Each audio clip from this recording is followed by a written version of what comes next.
देखिए मनोज जी, मुजफ्फर साहब को मैं सुन रहा था तो मैं तो ये उस पार्टी से आते हैं जो धर्म के आधार पर कर्नाटक में रिजर्वेशन देती है, जो तेलंगाना में रिजर्वेशन देती है, और भारतीय जनता पार्टी कोई धर्म का आधार नहीं अरे करती है। आप और टॉपिक कांग्रेस क्यों बदल रहे हो देखिए रिजर्वेशन मुजफ्फर का? साहब मुझे बोलने दीजिए। आप मुजफ्फर साहब मुझे रिजर्वेशन बोलने के दीजिए। टॉपिक में क्यों कर आपके रहे हो? यहाँ आप हलाल और के आपके मुद्दे पे बात हो रही देखिए है, सुनिए, मैं कॉन्स्टिट्यूशन पे आपका बात हो जवाब दे रही रहा हूँ। है, तो मुजफ्फर आप साहब मैं आपका रिजर्वेशन को जवाब दे क्यों रहा ला रहे हो हूँ। बीच में? आप मुझे बोलने दीजिए, मैं आपके आप बीच में नहीं बोला रिजर्वेशन को था। क्यों ला रहे हो बीच मैं में? बोल यहाँ मुझे तो जवाब देने दीजिए ना। कॉन्स्टिट्यूशन के बेसिस पे सवाल पूछा है। अरे मुजफ्फर एनएचआरसी साहब, मैं का आ रहा हूँ उस मेंबर ने चीज जो पे, आप लेटर मुझे गवर्नमेंट जवाब ऑफ तो देने महाराष्ट्र को दीजिए। भेजा है, आपको क्या वो आपको खुद ही गवर्नमेंट ऑफ बोलना है। महाराष्ट्र को आपकी पार्टी वेजिटेरियन का एंड नॉन एजेंडा है कि वेजिटेरियन हिंदुओं पे को लेटर आपस में भेजेंगे या नहीं लड़ाओ, भेजेंगे? उनको जात में डिवाइड करो और एक धर्म विशेष का मत अपने को लो, तो ये चलेगा नहीं है। और अरे अगर वो मैं तो आपको कहता पिछले हूँ कि 11 सुनिए साल से पूरा सुनिए देश मेरी देख रहा बात, है मुजफ्फर कि साहब, ओबीसी को आपकी मराठा आदत है के बीच खिलाफ, बीच में मराठा बोलने को की। आप एससी के बीच में खिलाफ, मत एससी बोलिए। को मुसलमान मैं के मेरा खिलाफ, पॉइंट ये कंप्लीट कर, कौन मनोज कर जी ये रहा है? कैसे ये तरीके कौन की कर रहा डिबेट है? ये है? पूरा ये देश देख बोल रहा नहीं है। पा रहे, बोलने नहीं दे रहे, मैं तो इनके बीच में नहीं बोल रहा हूँ।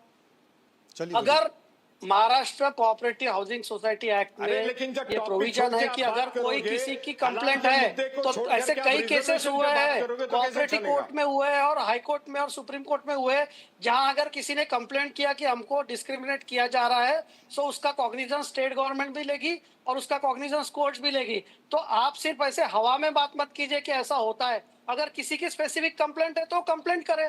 जैसे कि आज किसी के ध्यान में आया कि ये हलाल होम बना रहे, तो कंप्लेंट हुई, उसकी नोटिस इश्यू हुई। अगर आपके ध्यान में कोई चीज है तो आप लाइए ना सरकार के सामने, सरकार उसके ऊपर एक्शन लेगी या कोर्ट एक्शन लेगा। तो एक तरीके की बात करना, और हम आज यहाँ हलाल बात होम हो की रही बात है कर रहे हैं तो आप एनएचआरसी वेज की, नॉन वेज पे यहाँ लेके जा बात रहे हो रही हैं। है, तो ये बात है, डाइवर्शनरी यहाँ टैक्टिक्स बात है। हो रही है आप जो एनएचआरसी चीज की। है, मुस्लिम कॉलोनी बनना क्या सही है? क्या संविधान से आप बोल रहे कि हलाल is a independent way of life? कल आप बोलेंगे कि जहां वहां लोग जो रहते हैं वो संविधान नहीं मानेंगे, शरिया कानून मानेंगे। तो ये तो कैसा है कि it is opening like a Pandora's box. आप एक संविधान के अंदर, डॉक्टर बाबा साहेब अम्बेडकर के संविधान के अंदर हम सब लोग बांधे हुए हैं। आप हमारा ऐसा, हमारे इलाके, अरे भाई साहब, एक बार ये देश विभाजित हो चुका है।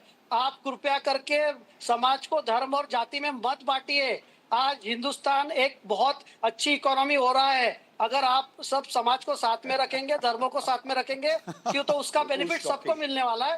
तो ये हुसैन साहब, आप क्यों विभाजनकारी मुस्कुरा वृत्ति रहे आप बंद कीजिए।